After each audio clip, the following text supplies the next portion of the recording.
Let's get into some big story from within Nigeria, because there's no shortage of very shocking news in Nigeria, from insecurity to the latest horrific deaths at an illegal refinery.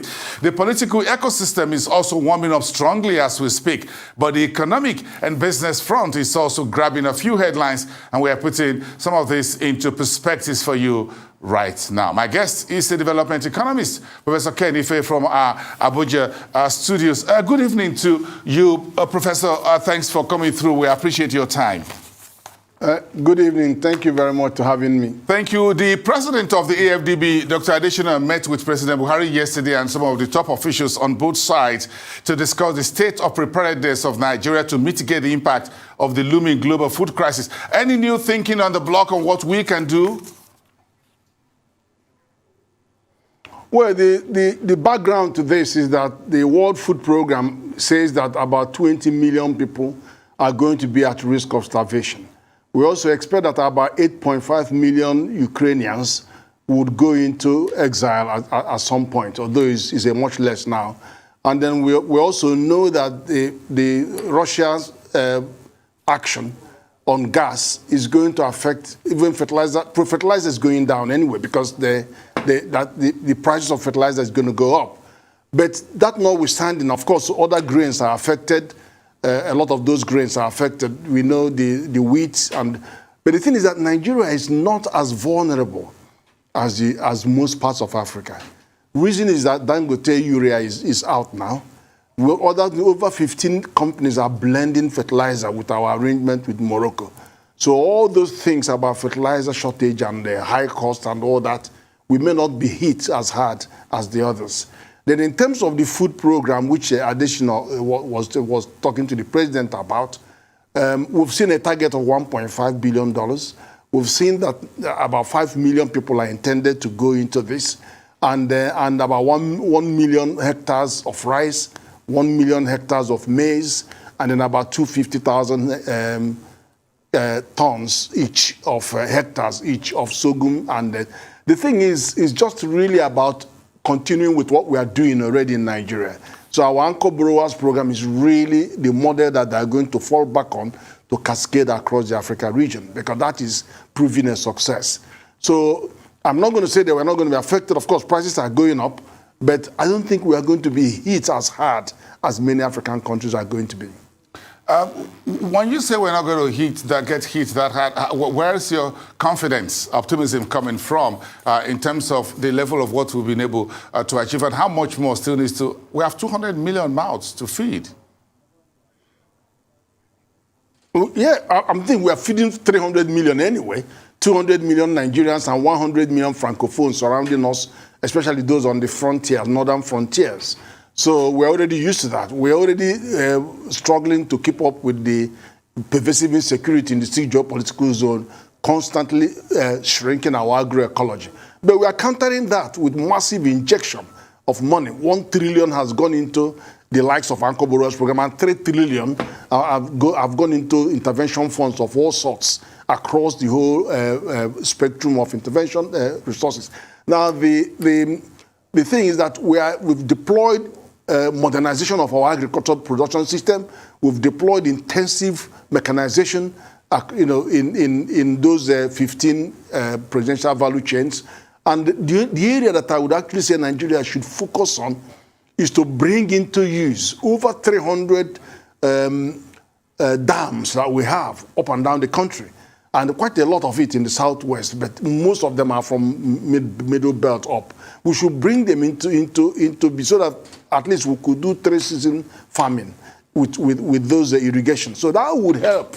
So with the mechanization, with the control on the seed and investment on all the inputs across urea and fertilizer availability, and much more targeted fertilizer to the particular soil. So we now have a really better blending than what we used to have before, one size fits all. We should deploy the water bodies that we have. I think in that way we can do more aquaculture, we can do more irrigation farming, 3-season farming, not just 2 in those agroecological zones where you have more natural rivers like Benue and Niger and all of that.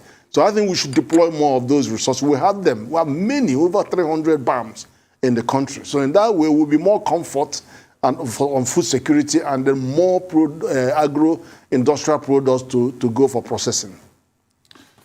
Okay, so part of what we need to, we have special economic zones, we have free trade zones. Now the BPE is looking to concession the ones, those free zones in Kano and Calabar to the private sector. How much more of such privatizations would you like to see across the various economic zones? And do you think they could be useful in pursuit of our agro-industrialization? I think that is the way to go. You see, it never ceases to. I worry so much about why we have over 35 export-free zones, food processing, FTZ, and they're just not taking off. I think industrial infrastructure, free trade zones represent industrial infrastructure. Remember, that's how China started. China started by surrounding all its boundaries, all these borders with the river, all those flying. They have all the industries there, all these FTZ zones all around China. And then it was only later that they started to move inland. So all the concentration were in it. And I remember bringing to Nigeria the man that had the most industry in China. He has 68 mega industrial parks in China. That is actually the way to go. We have to recognize that all these industrial parks are industry infrastructure. Yeah. So government should devote a substantial portion of our infrastructure to developing those within the zones so that businesses can go in those protected environments and produce. And if you're talking about like your solar power and all that, push them to those zones so that they will add value and support productive activities. That is where we should focus a lot of the infrastructure. Yeah, because now we're asking everybody to come in, even those in the healthcare sector.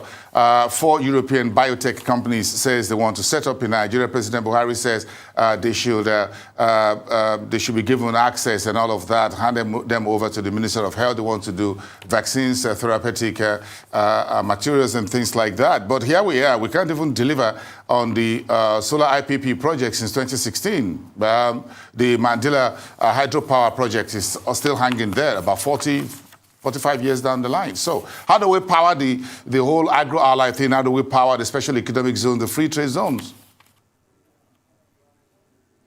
Well, if only 10% of what we are spending today on infrastructure can target the industrial zones, we'll be talking a different language, honestly. Because the last thing is unfair to ask companies to bring hundreds of millions of dollars from abroad and come here and use it to develop infrastructure before they actually get to producing what they were meant to produce.